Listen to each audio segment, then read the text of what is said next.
Okay, so thanks to everyone who came. Today is a review session, and I will mostly be reviewing the material that I covered in lecture last week, as well as doing a brief summary of the material that I released today.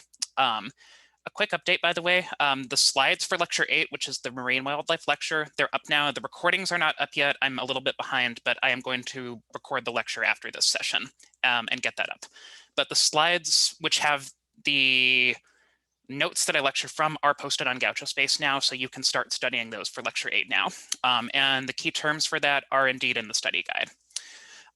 So I apologize for that being a little bit slow to get out, but the slides are on GauchoSpace now in both PDF and PowerPoint form, and I will post the recorded lecture soon.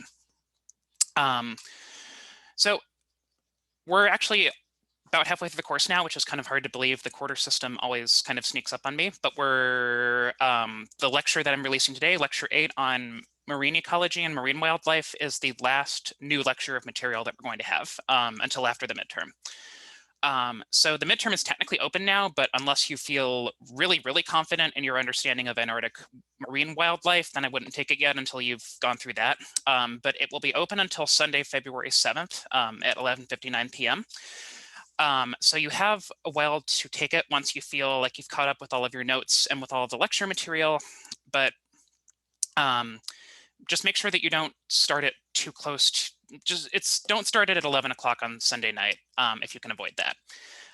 But it's a total of 50 multiple choice and true or false questions. There's 10 questions on each page on the exam. So when you open it, it'll be 10 questions, and you'll go to the next page and then go to the next page. So it's kind of like a longer GauchoSpace quiz, like the one you took earlier this term, but there's only going to be multiple choice and true or false questions. There are not going to be any short answers. The study guide is already up, and I would not just go by the study guide, but the study guide does have all of the terms that will be important for this class and that I would be likely to ask an exam question of. So it's a good place to start, and it's a good place to start also if you want to go back, if you want to kind of figure out what the key terms in the various slides are, because I realize they end up being dense just by nature. There's a lot of information on them, and it's hard to tell what's crucial. The study guide has all of the key terms that have appeared somewhere in the lecture that I would definitely consider testing you on. So in terms of what to study, it is lectures 2 through 8. So lecture 2, geography, through lecture 8, which is the one I'm releasing today about marine ecology and marine wildlife. And then I will say it's not quite as likely that I'll directly ask you a question about any of these, but the climate articles I had you read, the paleontology articles I had you read, as well as the video clips I've assigned, the clips from Frozen Planet and Walking with Dinosaurs and March of the Penguins. It's only the first 28 minutes of March of the Penguins. There's a good stopping point there. If you'd like to watch more of it, fine. But and those are kind of, I'm having you watch those for reinforcement. There's a very good chance that there'll be questions on the exam that hypothetically you could answer them only with lecture material, but the question on the exam might reference the movie, and you might have an easier time answering it or understand the concept better if you've both looked at the lecture material and seen the bit of the movie that I had you watch. So that's the reason to follow up with the readings and with the movie clips if you haven't seen them yet. If there's stuff that you've missed, this is a good time to get caught up on those.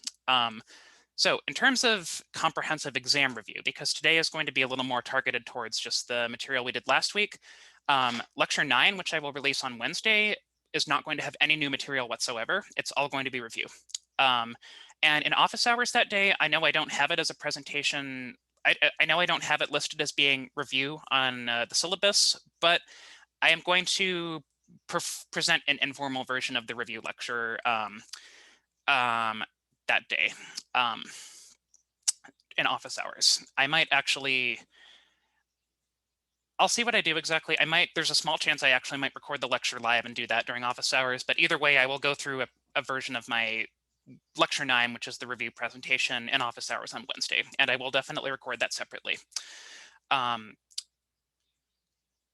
thing I want to mention is that remember that the midterm is always kind of looms like a big thing, but it's actually only about 17% of your grade, which isn't a trivial amount, but at the same time, it's not an overwhelming portion of your grade. Remember that the midterm and the final, if you look at the syllabus, are 35% total, so each test is 17.5%. that means you want to study and you want to do well, but it's not the only deciding factor in your grade. So continue to do so, keep working on the labs, keep reaching out to your TAs. And on that note, there is a lab due this Friday that you don't want to lose track of. The Rocks of Antarctica lab is due this Friday. And for that, you are probably going to most heavily rely on lecture material from last week, which I'll be covering a fair bit during this review session. Looking ahead, the reading assignment is also due the week after the midterm exam. Does anyone have questions about exam format or exam timing or any of this stuff before I move on to review material? Would you say the level of difficulty for or the phrasing of the questions and stuff would be like similar to the quiz that we took like a Yes, week or quite two ago? similar. For one thing, I wrote the quiz and I'm writing the test, so it's whatever you think of it, it's going to be my test style.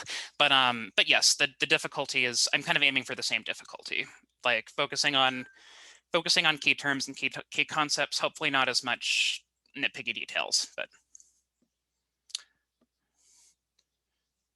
it's basically going to be a longer version of the quiz, but no short answer questions this time.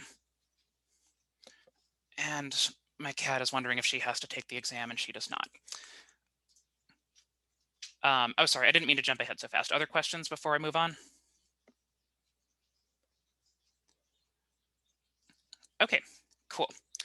So the last week, so jumping back a bit,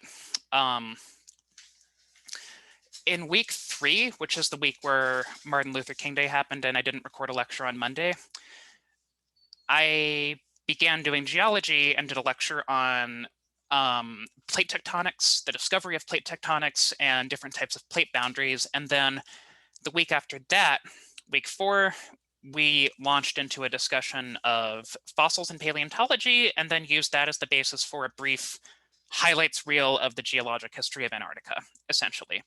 So I'll start with talking about fossils and the rock record. And I will say that the material in lecture 6A, which goes over concepts like the different types, that lecture goes over concepts like the different types of rocks: igneous rocks, which come from magma; sedimentary rocks, which originally form as a result of sediment depositing; and metamorphic rocks, which form when other rocks are fundamentally changed in terms of their chemistry and their crystal structure by heat and pressure. And we mostly don't deal with metamorphic rocks a whole lot in this class, but they do show up in lab 4. Sedimentary rocks are important because they have fossils in them, and fossils are how we find out about past life and reconstruct the fossil record, the record of what has lived on Earth before us. And igneous rocks are important because, for one thing, we're interested in volcanoes, and that comes up a lot in this class. For another thing, igneous rocks can actually be dated using radioactivity, and that's how we actually come up with numbers as to how old, for example, the Permian period was when it ended. The reason we have a date for when did the Permian the reason we have dates such as when did the Permian period end is because we can find lava flows like the Siberian traps, the ones that actually caused the Permian extinction. We can find those lava flows directly above the sedimentary rocks that have fossils of animals from the Permian, and we can date them and figure out, okay, this is when the Permian period ended. So I talked a little bit about absolute versus relative dating, how you use radiometric dates from lava flows and other igneous rocks in conjunction with essentially essentially rules of logic, like if the rock's above, it's younger; if it cuts across, it's younger, etc., which is relative dating, when we look at the relations the rocks have with each other, as well as the fossils in them sometimes, to figure out how old they are. One thing you definitely want to know is the difference between a body and a trace fossil, because that will come up in lab, in not this week's lab necessarily, but there's a fossil lab after this where you'll definitely want to have it solidly that a body fossil is any part of the organism itself. A trace fossil is evidence left behind.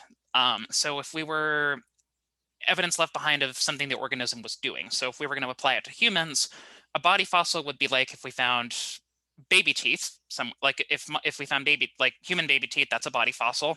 A human skeleton, that's a body fossil. If we found human footprints, that's a trace fossil. Also, if human houses were somehow preserved, but the bodies weren't inside them, that would be a trace fossil. It would be evidence of something humans built, but not of the humans themselves. So I talk about how when we're talking about dinosaur fossils and such, body fossils are teeth, skeletons, shells, leaf impressions, because it's the actual part of the organism. Body fossils are things like fossil poop, footprints, burrows, and then stromatolites, which are the little structures that cyanobacteria built that hold a lot of importance to understanding when Earth first became oxygenated. And then you want to know what a depositional environment is. It's when talking about a sedimentary rock, it's the type of place where the sediments were originally deposited. So a depositional environment is going to be, say, the ocean or a river or a lake bed. And that is something scientists find by looking at properties of the rocks themselves as well as the fossils in them.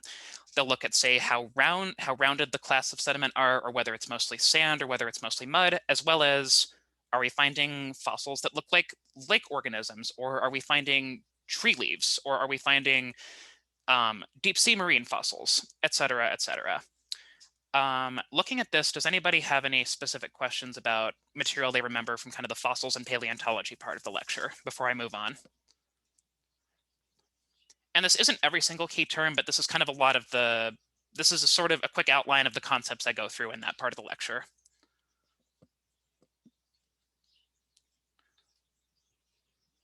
Okay, if you think of more later, that's fantastic. I'm going to move on to lecture 6B, which follows up from this and starts with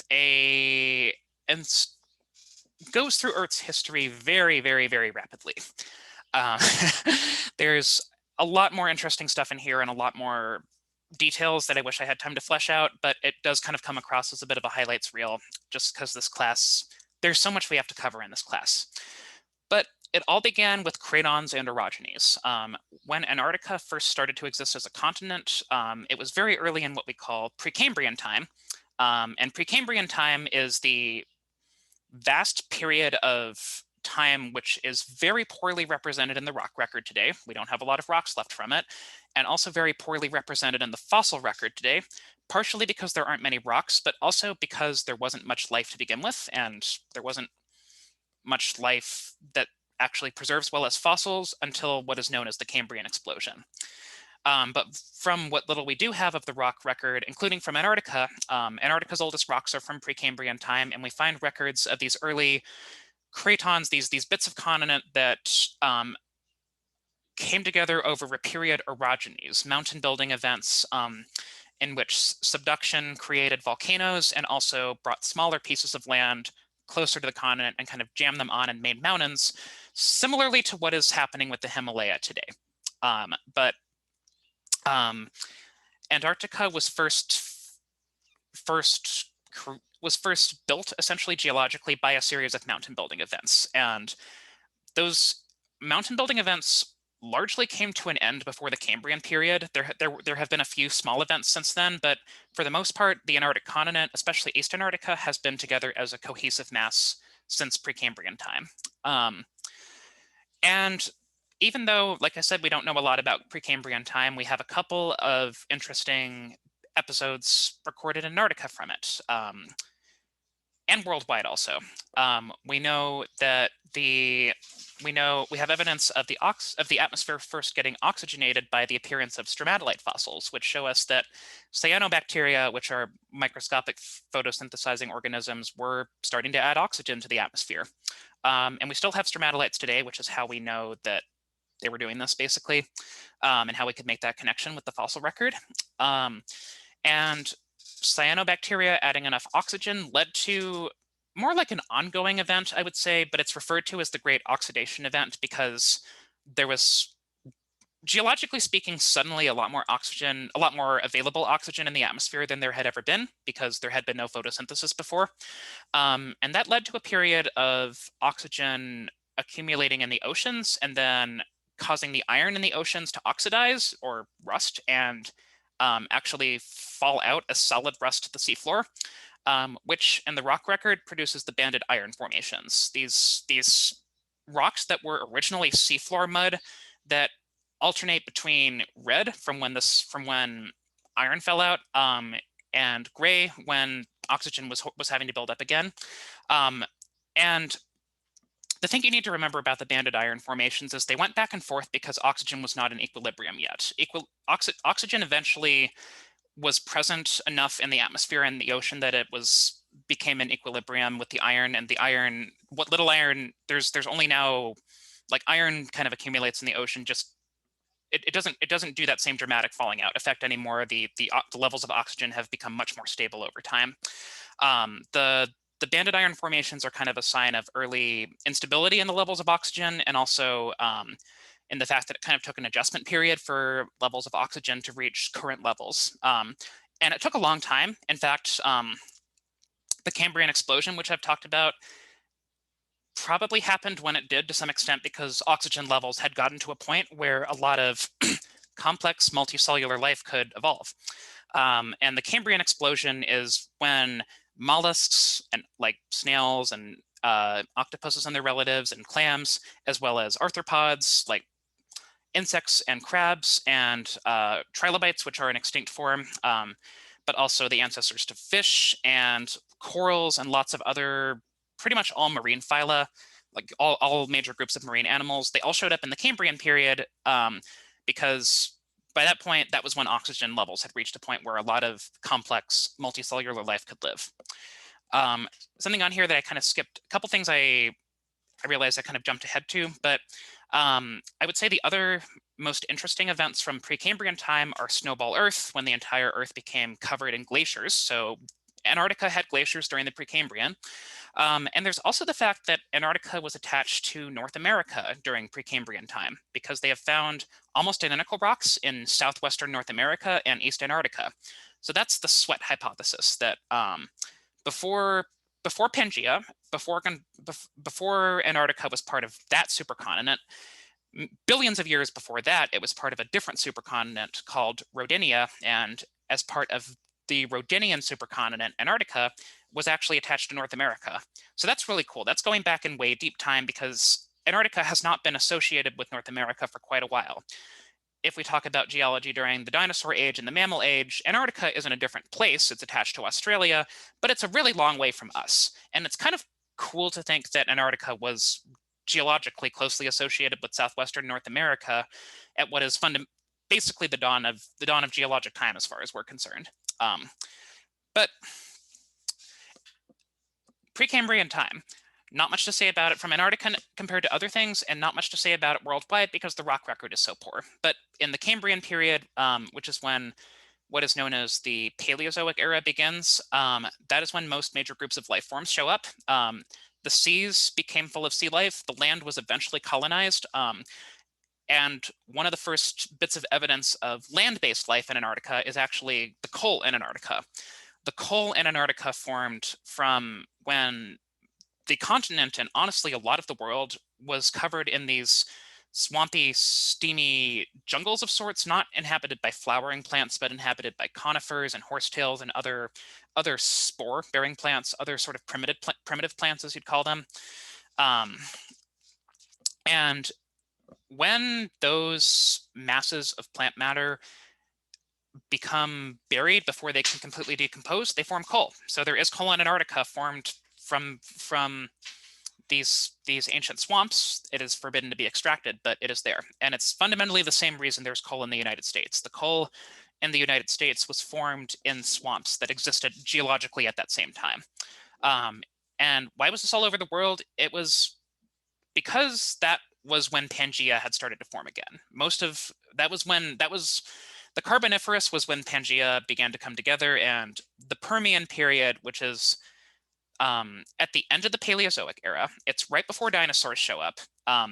It's right before the big mass extinction that killed most life on Earth. And it's also when you first start getting a lot of dominant land animals. The Permian period is when the synapsids, which are actually our ancestors. They're the group that includes mammals, dominated, and Antarctica actually had glaciers again during the Permian period. There was an ice cap in southern Pangaea covering a lot of Antarctica during that time. The big mass extinction I'm talking about is not the dinosaur extinction. It's another, actually even bigger one that occurred before the dinosaurs evolved and set the stage for dinosaurs to dominate. It was likely caused by massive volcanic eruptions at the end of the Permian period, igniting the very same coal that had been laid down previously. And the sheer amount of carbon dioxide released from that caused ocean acidification that was devastating to sea life. Land life was not as badly affected, but the synapsids went into a really sharp decline, and they would not go completely extinct because we still have mammals, and mammals are descended from these guys. Something I think is kind of funny is that, does anyone remember what this particular animal is called from like a dinosaur book or something? Okay, it's Dimetrodon or Dimetrodon. And I would always see this, it's kind of the famous sail-backed one. This is actually another species, Adaphosaurus, by the way. You can see it's slightly different. This one ate plants. But these sail-backed animals were not dinosaurs, but they always get put in dinosaur books because they look cool. They're interesting looking prehistoric creatures. The sail is kind of hard to miss, but they are not closely related to dinosaurs at all. They are actually mammal ancestors, which is really cool. Any questions about this material that before I move on? Early Earth history of Antarctica and sort of pre-dinosaur history of Antarctica. Wait, so Siberian traps, what are those again? Those are the massive volcanic eruptions. A trap in a geologic context is a massive lava flow that covers areas as large as United states or countries. So it's at the very end of lecture 6B.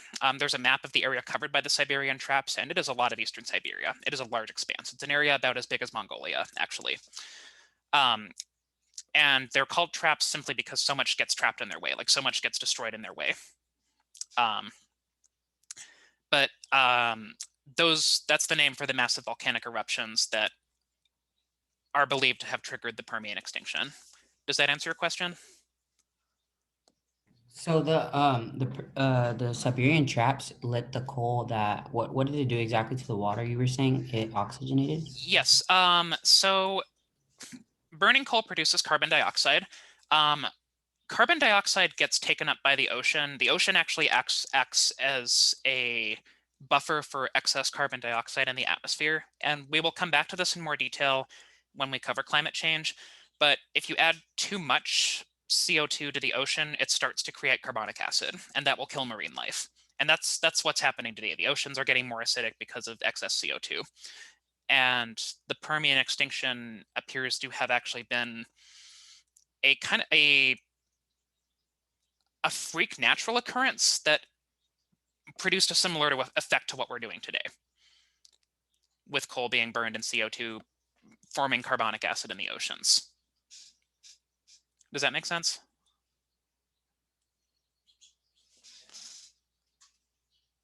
Okay, cool. Oops, sorry, I didn't mean to do that. My scroller was in the wrong place. Okay, cool. Sorry, I was just seeing. Okay, cool. So lecture 7 then began with the start of the dinosaur era. And the dinosaurs show up at the end of the first of 3 periods that make up the Mesozoic era. By the way, you don't need to memorize the difference between eras and periods and epochs. It might be helpful to kind of remember what's larger. Like, I use Mesozoic era in a much broader sense because that's the entire age of dinosaurs, but then I'll refer to specific events that happened during the Cretaceous period or Jurassic period or Triassic period.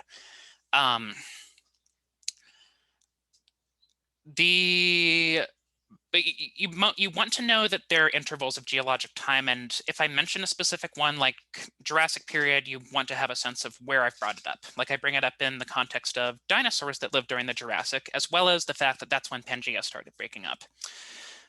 But dinosaurs evolve. Dinosaurs evolve as part of an evolutionary radiation that happened after the Permian extinction.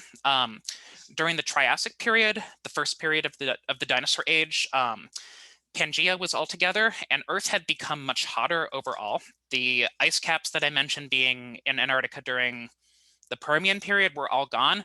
And one thing I find really interesting is that the continental effect, which is the same effect that causes Antarctica to be as cold as it is on the interior, if you have the same thing happening at a more equatorial latitude, you're going to have a hot desert and then really cold nights.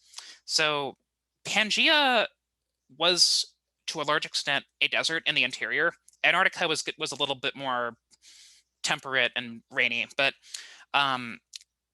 these dry deserts were actually a really good place for reptiles. And that's one reason reptiles so heavily proliferated and dominated after the Permian extinction, because they, being cold-blooded, but also relatively drought tolerant for a lot of reasons, were pretty well equipped to handle the gaps left by the Permian extinction.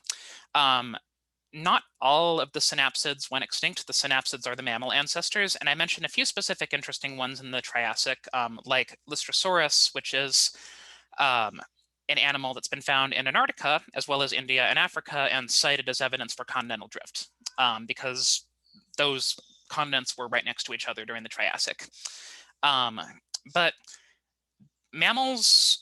true mammals evolve from synapsids at the end of the Triassic and largely just remain in scavenger and insect-eating niches, while dinosaurs occupy most of the larger evolutionary niches, like eating plants, like eating trees, or hunting the dinosaurs that eat trees. And we have found quite a few dinosaurs in Antarctica. They first show up in the Jurassic, but they were probably there before, just given how many of them are present in the Jurassic. And in general, doing any paleontology in Antarctica is really heavily hindered by the lack of rock that's not covered in ice. So they've found dinosaurs mostly on some of the outlying islands, and in the peninsula, and also in the Transantarctic Mountains, where some of the mountains stick up enough above the ice.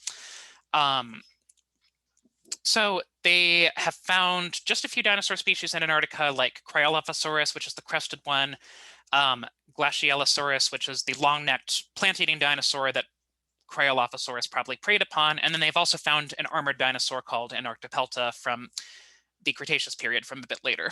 But something else they found in Antarctica from the Jurassic are more gigantic lava flows that are evidence of rifting beginning, the same rifting that would tear Antarctica from Africa during the Jurassic period. And if you remember, if you go back in the lecture slides, you can see that there's a couple pictures I have that just where the rock looks like it has big stripes, and there's a big black stripe near the horizon, and that's from the lava flows produced by this rifting.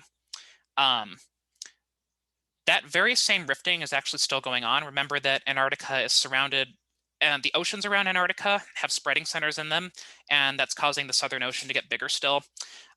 So the same spreading that originally took Antarctica away from Africa is still going on today. There's still a spreading center pushing them farther and farther apart out in the Southern Ocean.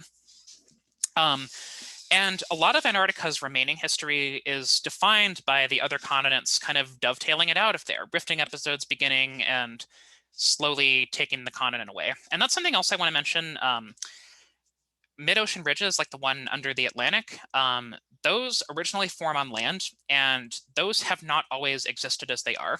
The Jurassic period is also when the spreading center in what is now the Atlantic Ocean formed and started to separate Brazil and Africa, as well as North America and Europe.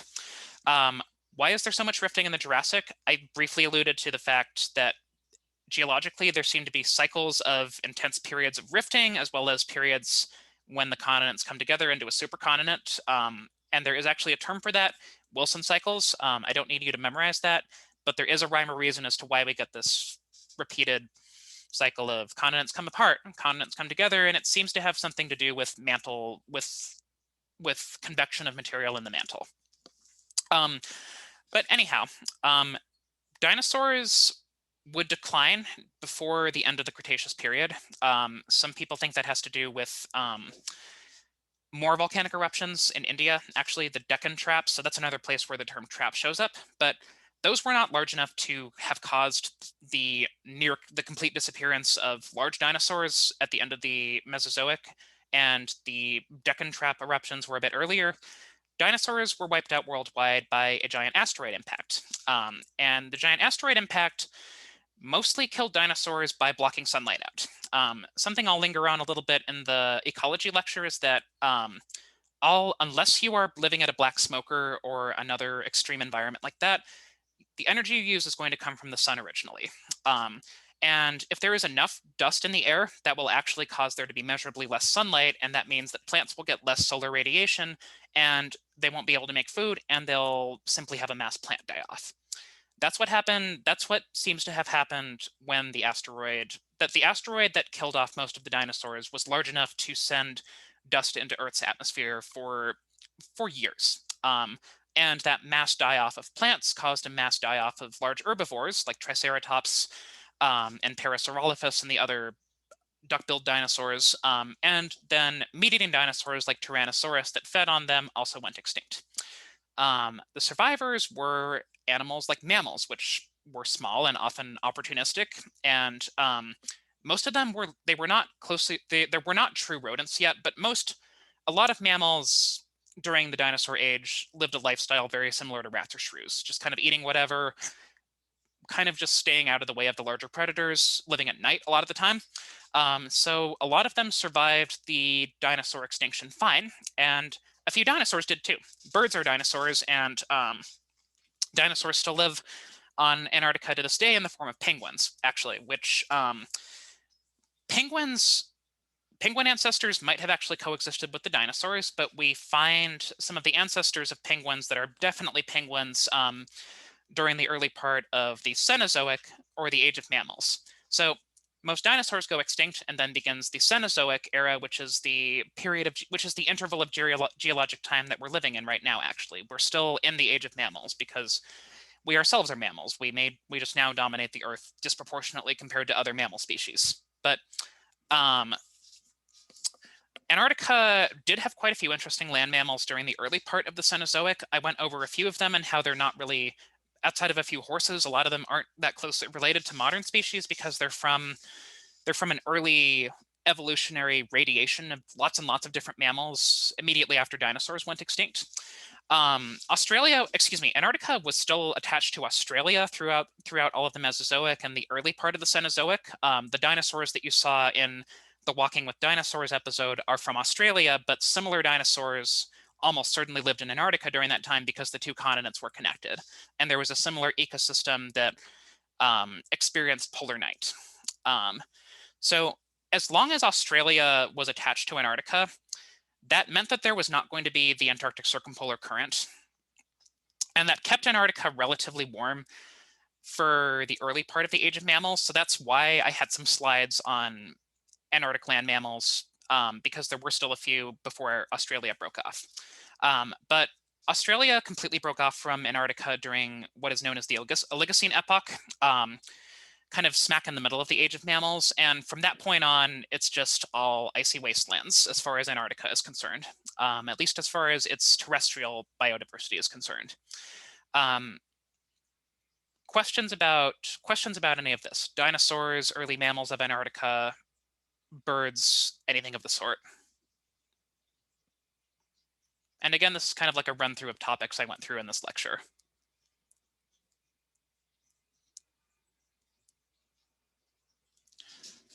I'm going to briefly go over the terrestrial life. So after this, I used lecture 7B, which is pretty short.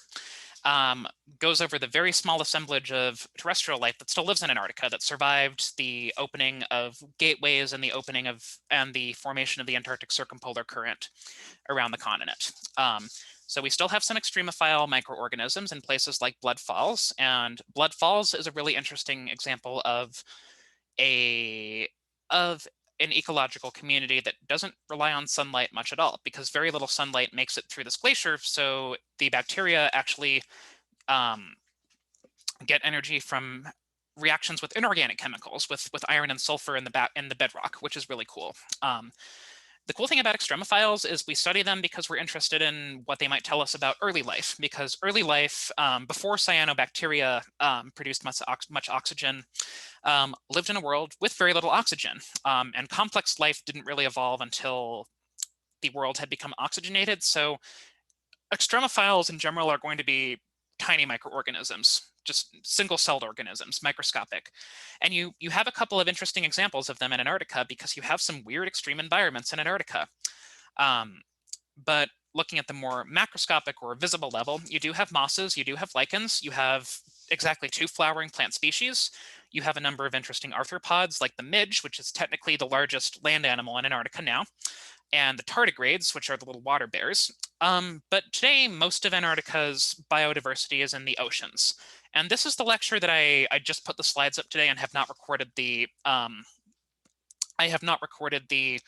video just yet, but I'll give you a brief run through of what kind of material is covered. The first half of the lecture covers more heavily the different roles that Antarctic organisms play and concepts like energy transfer when one organism eats another, as well as classifying organisms on where they get energy from. So the term autotroph refers to organisms that make their own food. So plants, as well as in the ocean, plankton, the little, not really plants, but single-celled photosynthetic organisms that live in the seawater. And then a heterotroph is anything that eats something else. So the krill that feed on the phytoplankton, as well as the fish that eat the krill, the whales that eat the krill, the penguins that eat the fish, the leopard seals that eat the penguins, et cetera, et cetera. And the interesting thing with food webs is that there's always going to be fewer of the top predators, fewer of the animals that eat animals which ate other animals, because energy does not get efficiently transferred from what are called different trophic levels. Trophic levels being, so one trophic level is going to be plants, and others going to be the animals that eat those plants.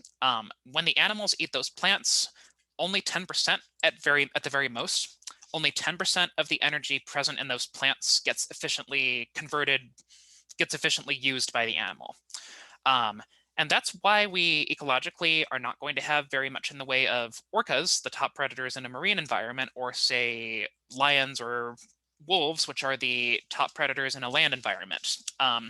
Because energy transfer up that many levels is not very efficient. And so a lion is going to have to eat quite a few gazelle to get the food it needs, and a leopard seal is going to have to eat a lot of penguins to get the food it needs. If you look closely at this, that's actually one reason why leopards and orca, they do hunt larger animals, but they will also eat fish and other lower down on the food chain animals. And that's one reason we use food webs instead of food chains nowadays, usually, because food webs do a nice job of showing how animals can occupy different roles. Animals might eat both plants and animals, or animals might they might feed at different trophic levels. Like they might sometimes eat krill, which are herbivores, or they might eat fish, which feed on the krill.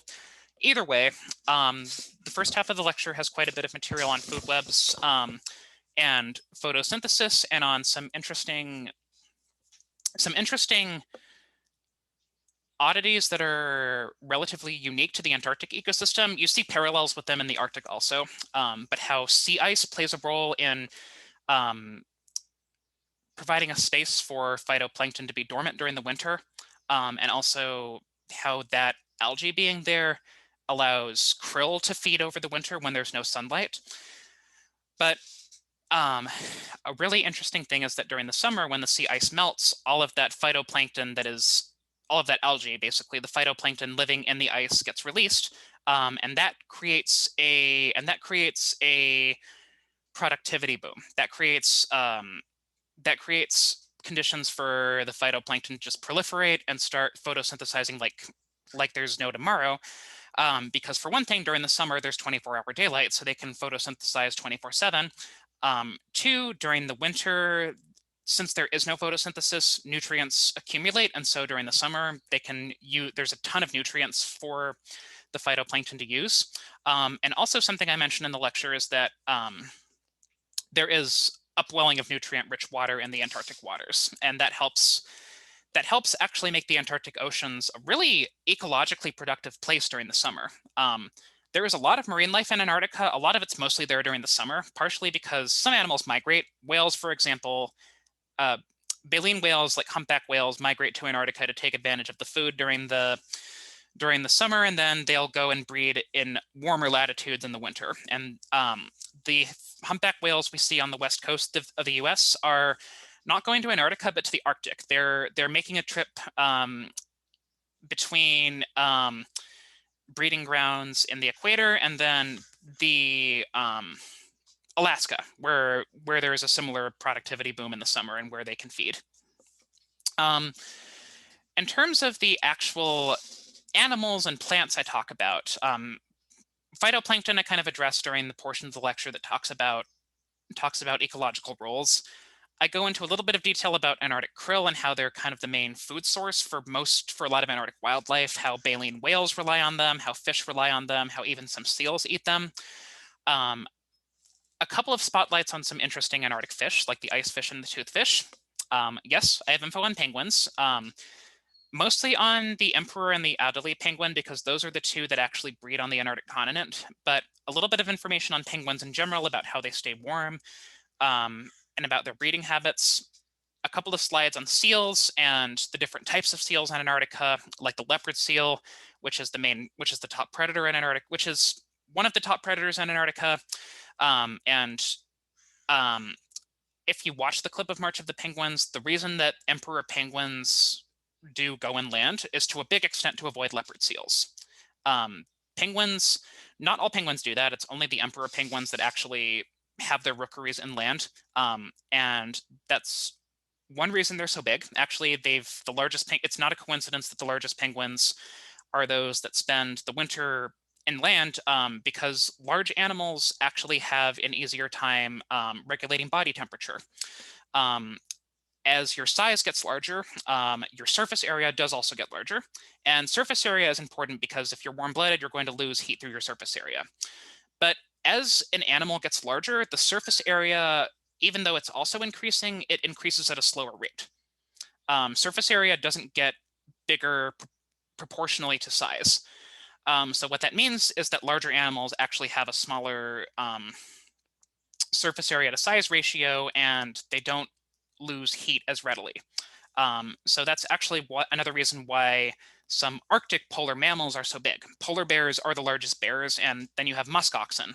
The large size is actually an adaptation to the cold, and that's something we see with emperor penguins, which are the one penguin that spend a lot of time on the interior of the continent. And the reason they spend time on the interior is to stay away from leopard seals, is to stop their babies from being hunted by seals. Leopard seals actually get hunted by orcas, though. Orcas are the absolute top predator of the Antarctic waters, and I talk a little bit about how you have different types of whales. You have the orcas, which have teeth and tend to either eat fish or hunt other animals, or you have whales that have what's called baleen in their mouth, and those are whales like blue whales and minke whales and humpback whales that mostly eat krill. And the funny thing about baleen is that it's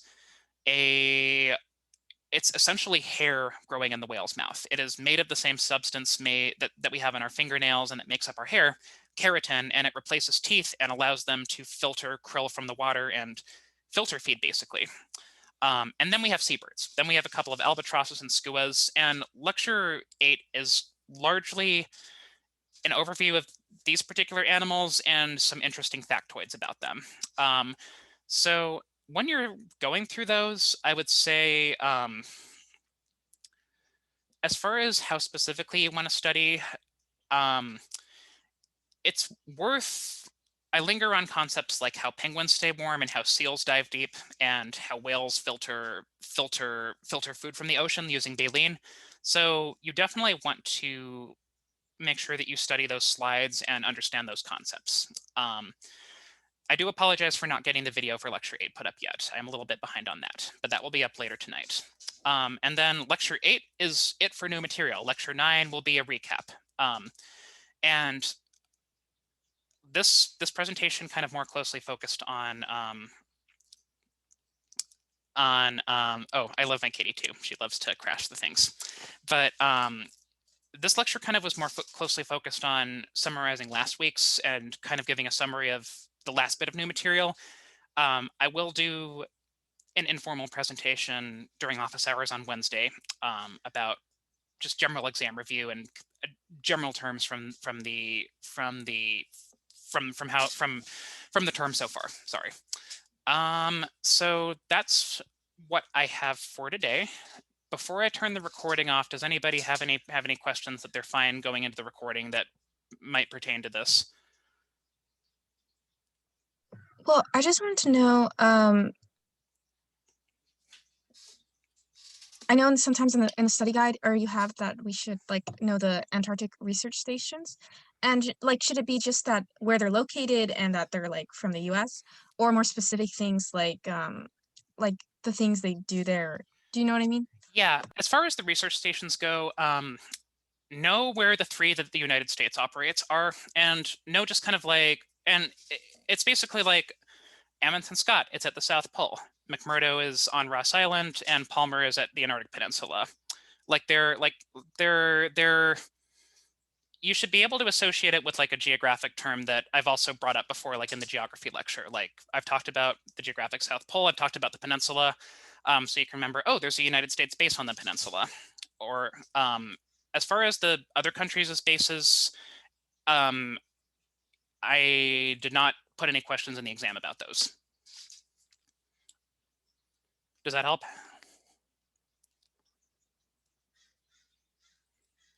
And in terms of like, it's good to know what kind of research goes on at them, but I'm not going to get that specific, I think. I scratch that. I'm not going to get that specific, definitely. I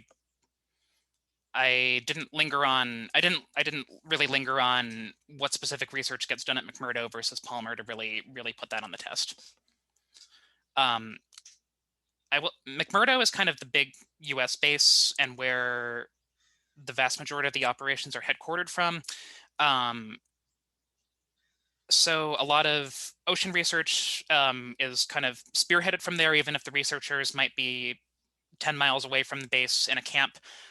Or in my case, I don't know what it would have been, like 50 miles away from there in a camp in the valleys, but we were still in contact with the people at McMurdo. So they kind of they oversee a lot of the geology research happening in the dry valleys, or ocean research happening in the Ross Sea, or volcanology research happening at Mount Erebus, because Mount Erebus is close by. South Pole Station oversees a lot of the astronomy and physics research done down there. And then Palmer Station is largely for marine research, as well as being a supply station for the research vessels that the United States uses to do marine research. And it's kind of, they're not around anymore, but there were a couple grad students who I've had TA for me before who have been on those vessels, who did research on that side of Antarctica. And it's always kind of fun to have them, it's been fun to have them TA this class because they give another perspective as to what it's like to go to Antarctica, because they went there for a different reason than I did, and they went there to the other side of the continent, but they've graduated. Anyway, I'm digressing, but and the stuff about what kind of research is done, it's in lecture 2 in the geography lecture, but it's not heavily emphasized. Anyway, sorry, went on a little bit there.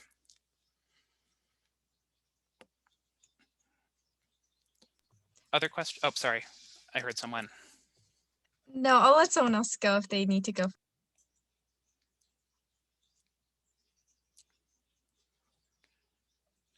It's sounding like you can have another go at it. Okay, awesome. So I just also wanted to ask, like, because there are kind of a lot of terms on the study guide, should I is the concepts that showed up in the lab like ones that will definitely be on the midterm? That's a good question. As far as studying labs, so what I say is that if there is anything brought up in the labs that I did not bring up, it's not going to specifically be on the quiz. It's not necessarily it's not a bad idea to review the labs, though, because the labs do tend to focus on important concepts that are emphasized in lectures. So if you have extra time, Like, for example, the Lab 3, which was due last week, had questions related to plate boundary types. So looking over that and how well you did on that might help you with plate boundary types and like what kind of features you'd expect at them, such as, oh, you have a chain of volcanoes and a trench and subduction going on, that's a convergent boundary, or stuff like that. But in terms of like, am I going to like draw test material straight from the labs? I am not. Thank you. And then Yeah. on the note, I would also like to, could you briefly go over what the Montreal Protocol is again? Yes, I will.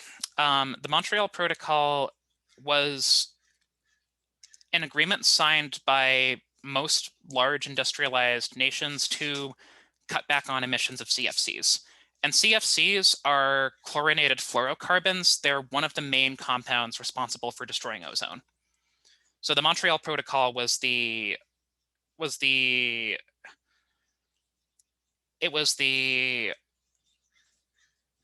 plan implemented to gradually reduce usage of CFCs and completely phase them out eventually, phase them out by 2025 or so.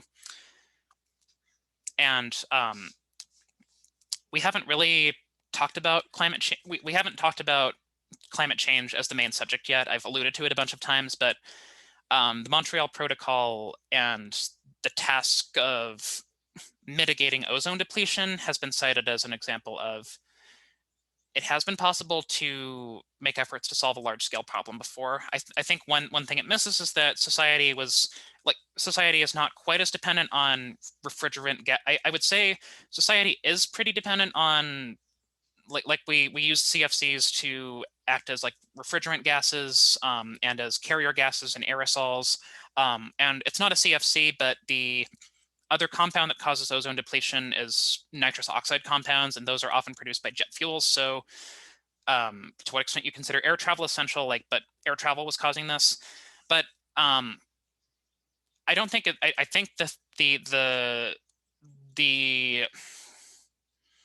sources causing ozone depletion, they're not quite as ubiquitous, not quite as absolutely everywhere as the sources causing climate change, because we are so horridly dependent on fossil fuel-based cars and fossil fuel-based energy production, probably more so than we were dependent on CFC-based refrigerant gases. So it's kind of like a small-scale version of climate change. It's kind of like a small-scale version of the climate change problem, I feel, a lot of the time, because before the Montreal Protocol, there were crackpot scientists publishing articles denying that ozone depletion was a thing, denying that these chemicals were indeed enabled by coldness, and that's why this happens so prominently over Antarctica, denying that CFCs and the products they were making were doing this. So there were ozone depletion deniers the same way that there are climate deniers today, which I find kind of fascinating in a perverse sort of way.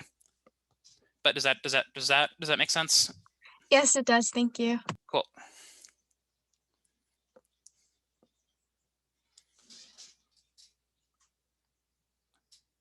Okay, I'm going to go ahead and stop the recording. So this is where I'll leave off this, and I will do a more comprehensive review on Wednesday.